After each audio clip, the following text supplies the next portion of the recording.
Great day, everyone, and welcome to our virtual class in BAM 6304 or Business Research.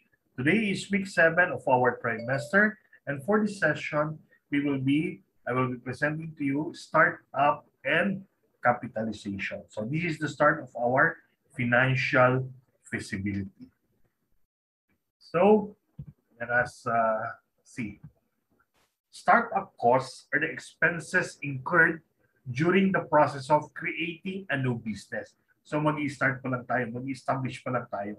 So we need startup costs. Pre-opening startup costs include a business plan, research expenses, borrowing costs, and expenses for technology. Post-opening startup costs include advertising, promotion, and employees' expenses. So, isa-isayin natin. A startup cost includes the following: business plan. So anyway, marunong na tayong maggawa ng business plan, pwede na tayong gumawa. However, if we want third party to do our party companies to do our business plan, our researches, we can hire them. So ano pa itong imong researches? Careful research of the industry and consumer makeup must be conducted before starting a business. Ito yung market research. Ano ba ang supply? Ano ba ang demand? Sino ba ang magiging target natin? Ano ba yung consumer behavior? So pwede na, since tapos na tayo ng marketing research, pwede na tayong gumawa niyan. But kung gusto nyo magpagawa sa third party ng mga market research companies, agencies, pwede rin. So some business owners choose to hire market research firms to aid them in the assessment process. Thus, the expense of hiring these experts must be included in the business plan. What about borrowing costs? Starting up any kind of business requires an infusion of capital. For small business owners, the most likely source of financing is debt in the form of a small business loan. Like any other loan, business loans are accompanied by interest payments. So these payments must be planned for when starting a business, as the cost of default is very high. Pag hindi ka na pagbayad, doble-doble na ang interest. So kailangan natin i-consider yan. Also, syempre kailangan natin ng insurance, licenses, and permits. Many businesses are expected to submit to health inspections, authorizations to obtain certain business licenses and permits. Some businesses might require basic license, while others need industry-specific permits. Carrying insurance to cover your employees, customers, business assets, and yourself can help protect your personal assets from any liabilities that may arise. So ano ba itong mga licenses na ito? Siyempre, magpaparegister tayo ng business name, business permit, fire and safety permit, lahat yan. Mag-register tayo sa BIR, papa-insure tayo ng insurance ng employees, customers, ng ating assets. So lahat yan isasama natin. Technological expenses. Technological expenses include the cost of website, information systems, software, including accounting and payroll software for a business. Some small business owners choose to outsource these functions to other companies to save on payroll and benefits. Yung iba gumagamit din ng third party para sa kanilang technology. Of course, kailangan natin ng machines and equipment.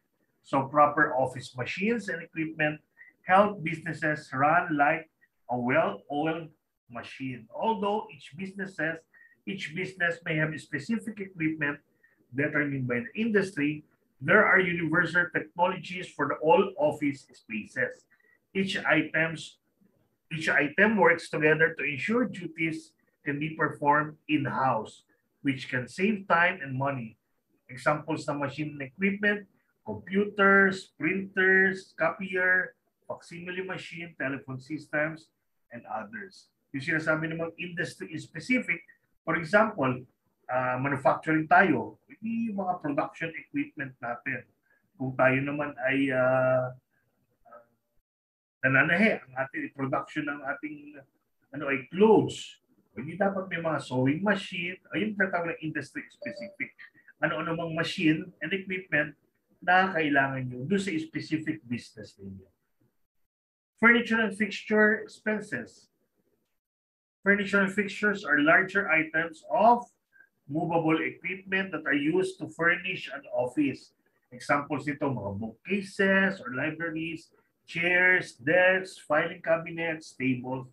Yan ang mga furniture. Mga fixtures, yung naka-fix. O, kunyari, yung ating ilaw, lights, yung ating bulletin board, yan, naka-fix yan. Those are other, yun ang mga fixtures. Next. Siyempre, bago tayo mag-operation, kailangan natin magpakilala. So magkakaroon ng advertising and promotion. A new company or startup business is unlikely to succeed without promoting itself. Promoting a business entails much more than placing ads in a local newspaper. It also includes marketing. Everything a company does to attract clients to the business. So tinuro sa atin yan, BAM 6203 or marketing 6254. So yung sa market research. Pre-employment expenses, ano yan?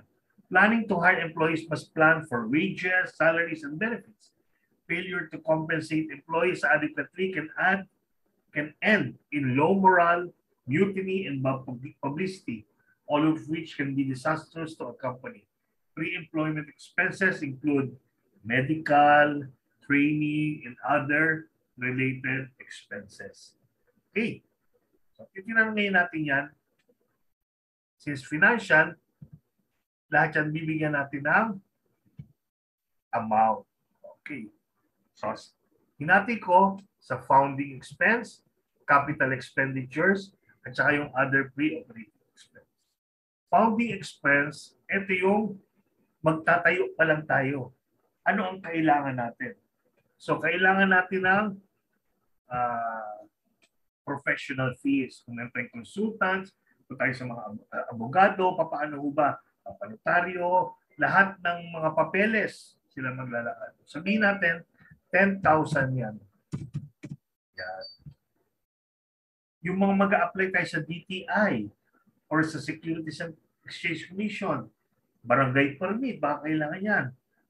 Business permit sa munisipyo, fire and safety, lahat ng permit. O sabihin natin yan, 10,000.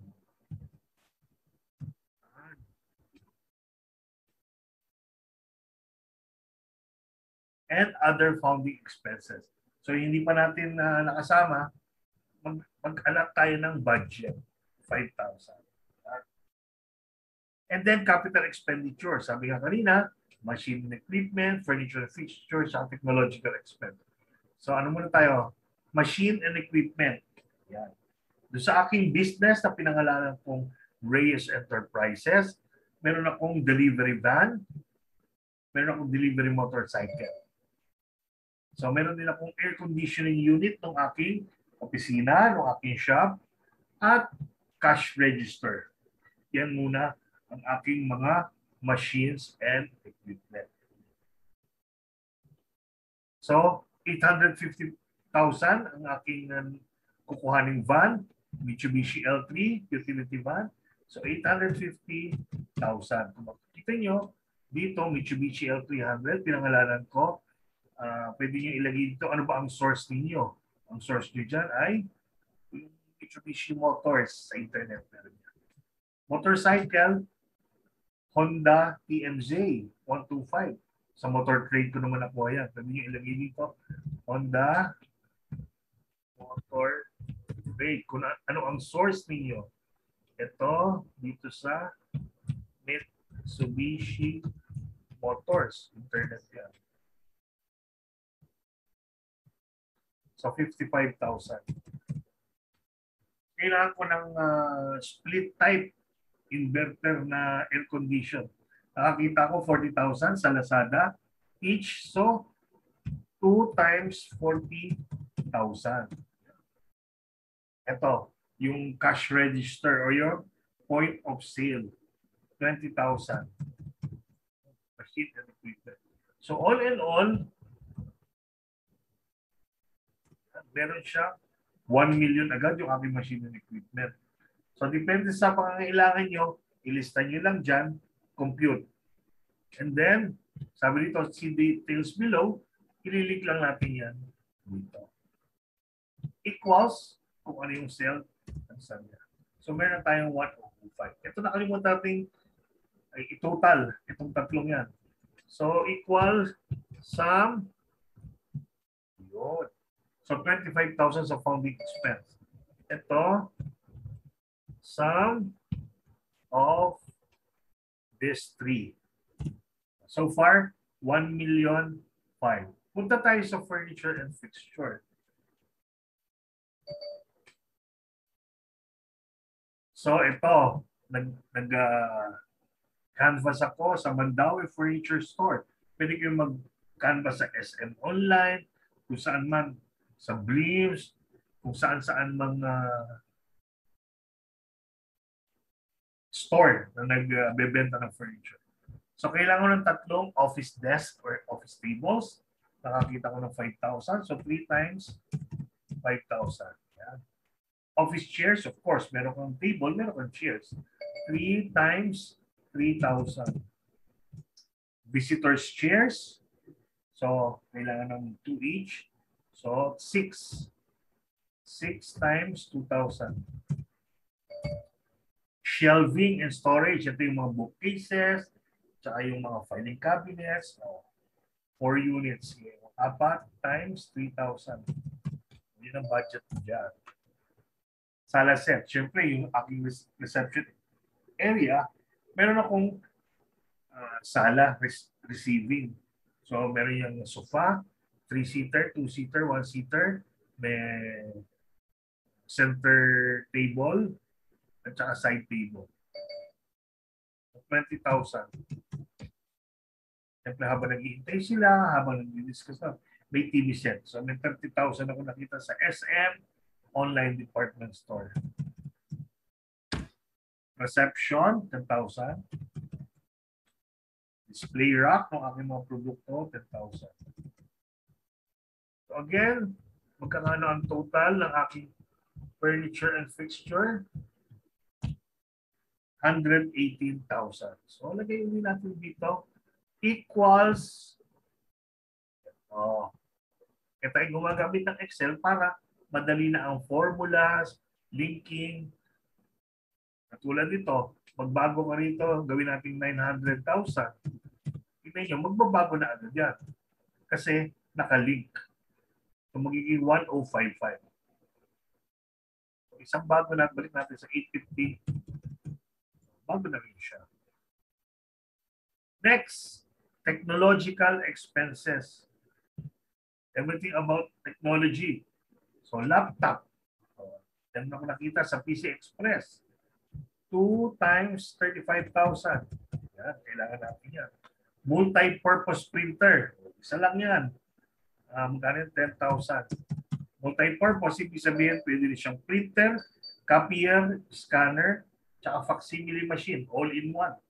Tapos ini-network na lang natin doon sa ating mga computer para isahan na lang ang printer.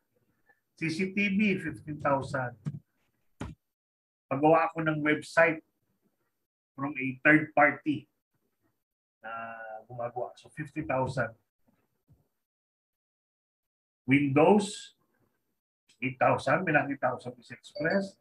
Office, tsaka accounting inventory. So, all in all, ang ating technology ay 165. Networking. So, kasama na rito, kung magkakaroon tayo ng networks, siguro another 10,000.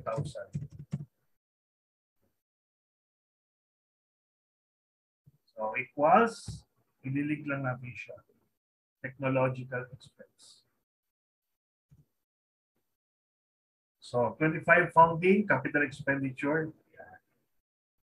So, ano pa yung iba?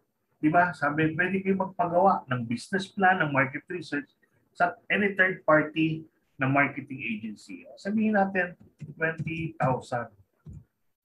including na yung branding, gagawa ng ating logo, ng ating mga signages and everything. 10,000. Yung aking office, tsaka yung physical store, i-rent ko siya ng 20,000 per month. Kailangan ng 3 months deposit. So, 3 times 20,000. Of course, magpaparenovate pa tayo niyan. Siyempre, interior design natin yan. Papagawa tayo. So, re-renovate natin yung ating office and shop. Gawa na natin ng mga dividers and everything. So, 50,000. Siyempre, magbebenta tayo ng mga products. Initial inventory, sabihin natin, meron tayong 20,000 na initial inventory.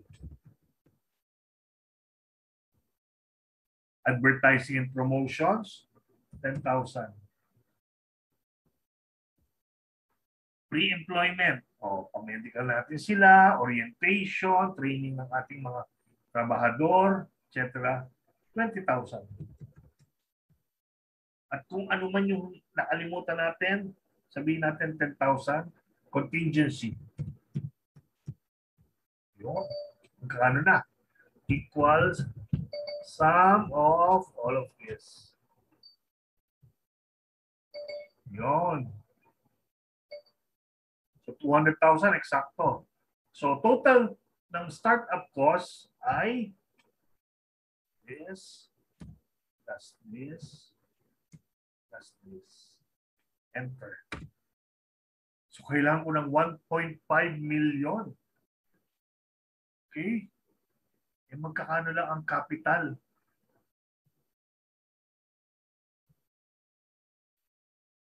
So, ang total startup cost ay 1.5. E ang kaya ko lang i-contribute as an owner is 500,000. So, magkano ang difference? So, kailangan ko ng more than 1 million. Pero teka, bawasan natin para so gawin ko lang itong 5,000. Ganun pa rin. Sige. So, manghihiram ako na, hindi naman pwedeng pupunta ako sa bangko. Pwedeng manghiram ng 1,023,000. Hindi naman pwede yun. So, sabihin natin na 1.2 million. Yan. So, yan ang uutangin ko. 1.2 million. So, dito, meron na akong in-include sa ating template na loan schedule. So, dito, so magkakano to? Ang loan amount natin ay 1,200,000.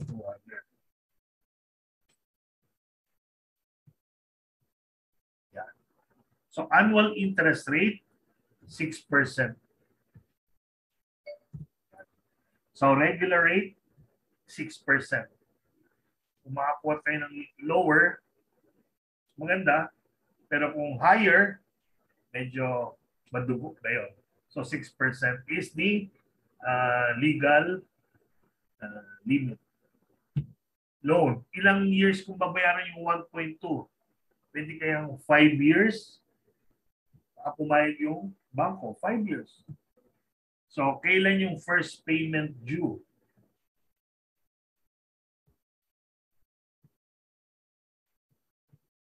So kung ngayon ako manghihiram, next month, January 31, 2022. Ano bang gusto ko? Annual, semi-annual, quarterly, bi-monthly? Pwede siguro monthly. Para every month nagbabayad. At ang compounding period niya ay sama ko na lang din. Monthly na rin. Ang payment type ay end of period. So, ibig sabihin, January 31. Kapag nilagay natin beginning of period, dapat ito i-adjust natin ng 1/1/2022. So, pero ba't ka mag-prepayment? Doon ka na lang sa end of period. 1/31/2022. So, kailangan natin magbayad ng 23,199.36 for 5 years. So, first year, second year, third year, fourth year, and fifth year.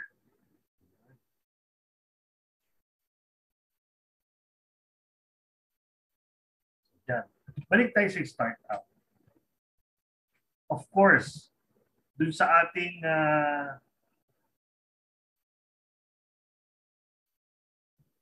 mga biniling machines,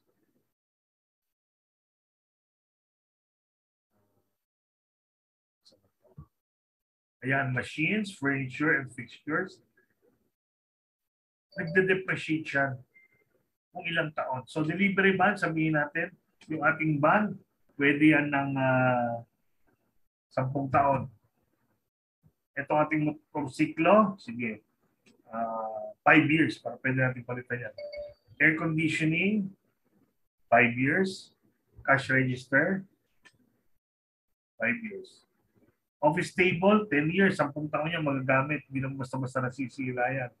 10 years. TV set, sige. After 5 years, pwede natin palitan yan.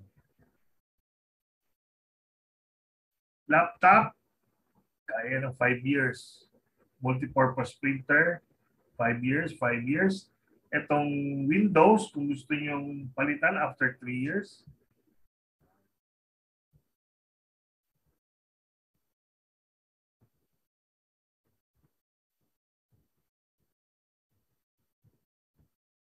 Ang ating networking, sige, ano natin, gagana naman yan, 5 years siguro. Yun lang mga software. Ano yung sabihin ito? Kung yan ang useful life niya ay 10 taon, ibig sabihin, every year nababawasan ang kanyang value. So, ang gagawin natin equals 850 divided by kung ilan yung useful life. So, 10 years, every year, nababawasan ng 85,000. Ito naman, ganun din. 55,000 divided by 5 years. So, since naka-formula naman tayo, at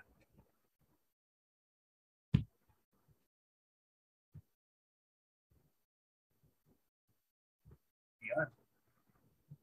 So, year 1, magkano ang total niyan?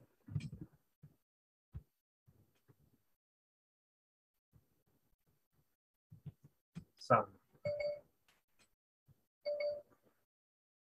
Yun. So, tingnan naman natin yung ating furniture and fixture. Some of them 10 years, some of them 5 years. Kung gusto niyo, yan. Kung gusto niyo magpalit ng sala set every 5 years, so gawin niyo 5 years. So again, simple lang naman. Equals amount divided by useful life. Copy-paste na natin yan. At lahat naman yan ay pare-pareho. Kasi equivalent to every year. Totals. Sum. Every year.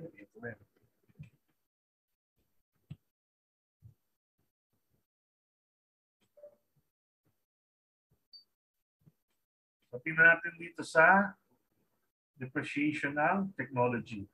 5 years, ganun din. Equals divided by 5 years. Yan. Ito, 3 years na lang to, ha? Ibig sabihin,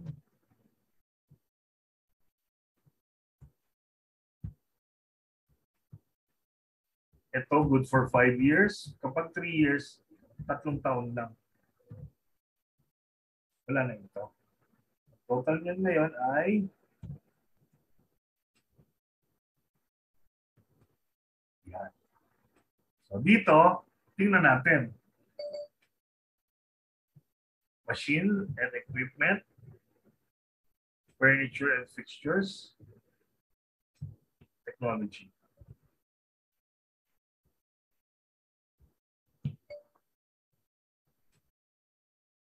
Okay, kukunin lang natin, ililink na natin siya.